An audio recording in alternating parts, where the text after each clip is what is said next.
Good afternoon. I am Professor Lambeau, and I will be giving you this presentation on the United States prison problem. So first things first, we're going to talk about the difference between federal and state level prisons versus jails. A lot of times people will use these words interchangeably.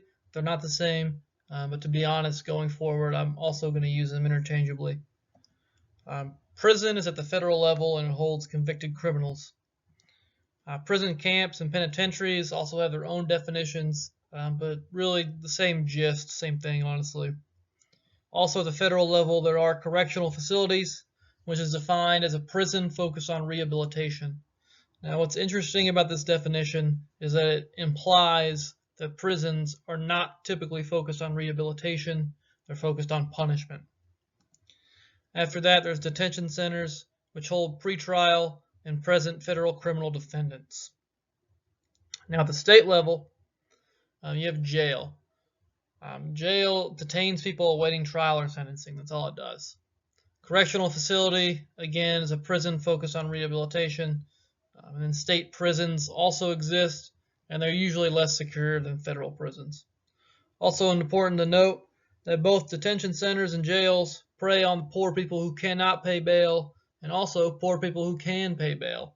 These people will go to the prison and they won't be able to make bail. Those people will often suffer while they're in the prison, or if they do make bail, then they can't pay rent that month.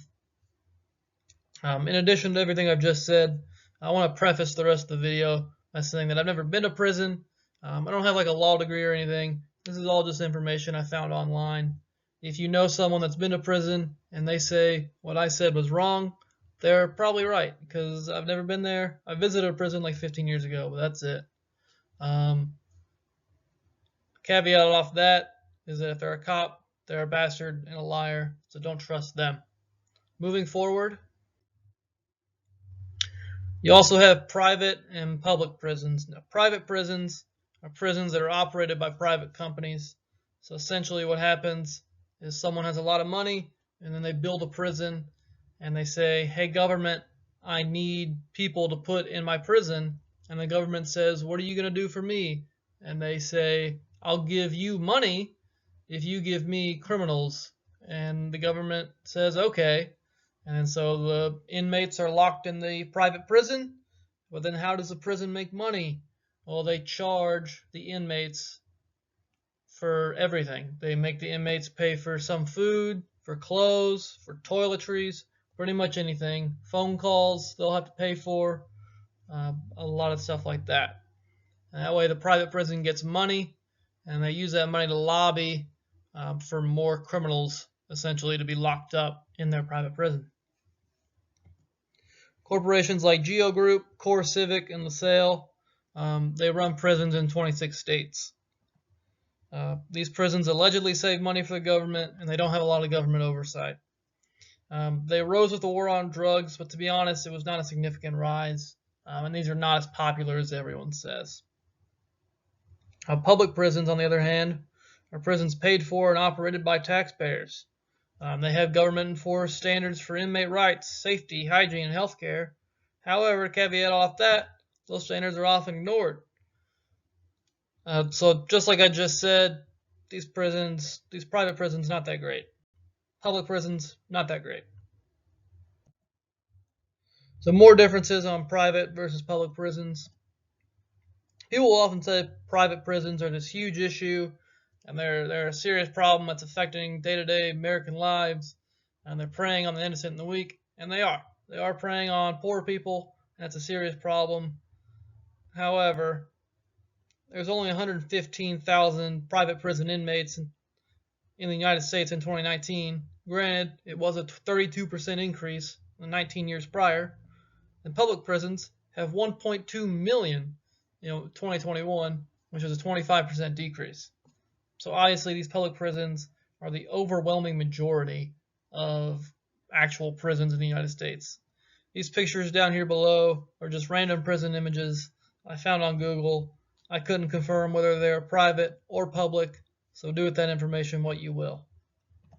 Here's a graph showing federal, public, and then private prisons. As you can see, those private line down at the bottom not as significant as an issue as people make it out to be. However, it did rise a little bit with the war on drugs, as you can see. Moving forward.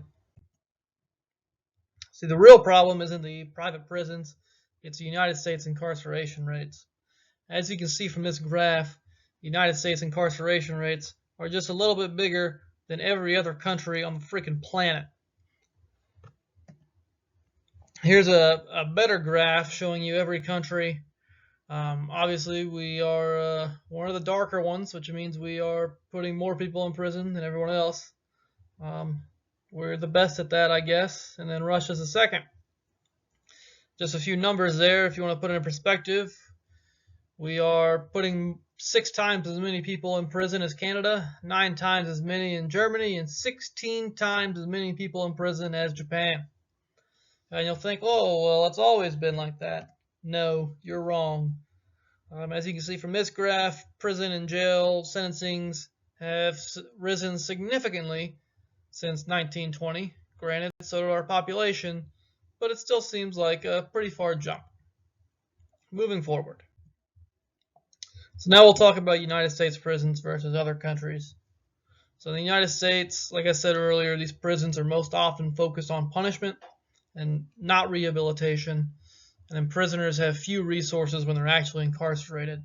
So they don't get like education.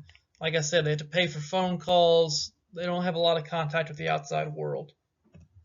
Here's what I found as a standard U.S. prison cell. Obviously, some are a little bit better and some are significantly worse.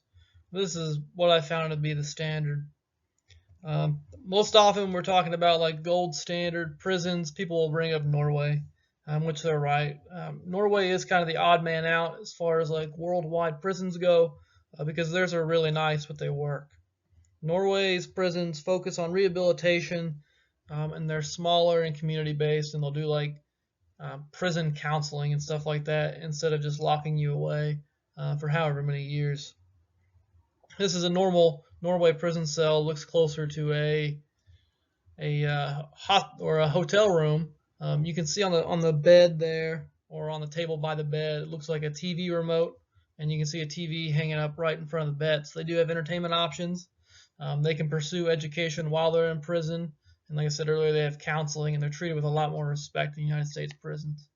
And because of that, in Norway, reoffense rates in the first 2 years out of prison are only 20%, but in the United States they are 44%, so more than double.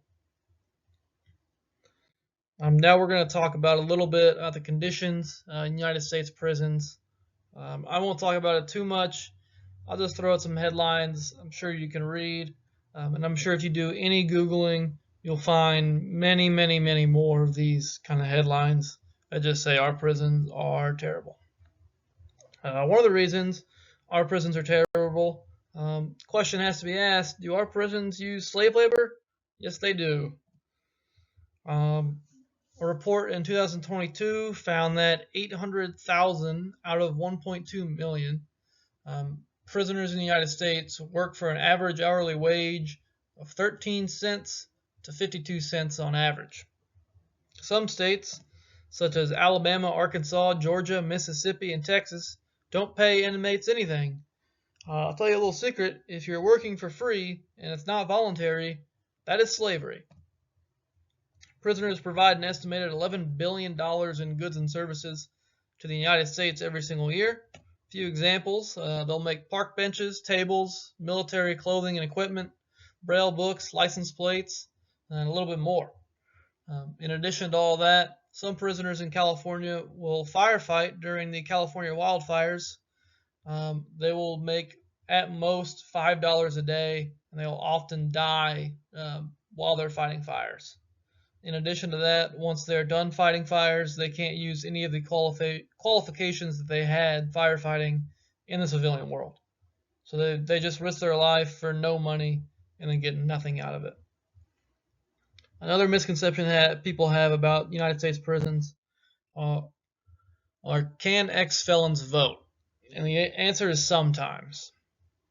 A misconception people have is that if you're a convicted felon, you can never vote again, and that's why the government wants to put everybody in prison and then that way no one can vote and everything will be cool for the rich people, which is kind of true, I guess. Less people will vote if more people are in prison sometimes. However, in Washington, D.C., Maine, and Vermont, felons never lose their right to vote even while they're in jail. In 23 states, felons lose their voting rights while they're in jail and then receive automatic restoration upon release, so even while they're on parole. In 14 states, they lose their voting rights while they're in jail, and then after they're done with parole, they get their voting rights restored. And then in the remaining states, there is additional requirements to reinstate those voting rights, such as getting a governor's pardon. So a majority of the time, felons can vote right after they're done with parole. So after incarceration, ex-inmates often have little to no job experience. If you think about it, if you go to jail for 5 years and you come out, no one really wants to hire a guy that not only went to jail but hasn't had a job in 5 years. And then there's also the issue of prisoners incarcerated probably 15 or more years ago struggling with technology. Although they do have classes and social workers are assigned to help, there is a significant gap. Let's say people were sentenced to jail in the year 2000 when they had dial-up internet and maybe a flip phone and no social media even existed, and now they come out and Facebook, Instagram, Twitter are all huge. Everyone has an iPhone or an Android. Cars have Bluetooth. Cars drive themselves. And these prisoners are essentially just told to figure it out. A lot of them never even use an email, and now they're supposed to be applying for jobs, so it's a serious problem. That's why the Bureau of Prisons includes classes on topics such as job search, resume writing, and job retention 18 months prior. And like I said, they also get paired up with a social worker, but those social workers, of course, are busy. So it is a lot to learn in a very short time frame. In addition to that, most inmates spend a small portion of time in a halfway house for pre-release custody before they even go on parole. So it's essentially living with other prisoners or people that volunteer to live with ex-prisoners, so they can kind of get back on their feet. So that does help a little bit. The Bureau of Prisons will give you street clothes, $500 of gate money, and transportation to a location you're choosing. So that is a big plus. But overall, our prison system requires so much work, and these private prisons do need to be abolished because they are preying on the poor just as much as these public prisons, and these public prisons need to stop abusing people. It's very, very important. It'd be nice if that happened. In any case, I am Professor Lambeau. If you like this video, please like and subscribe. Thank you for listening.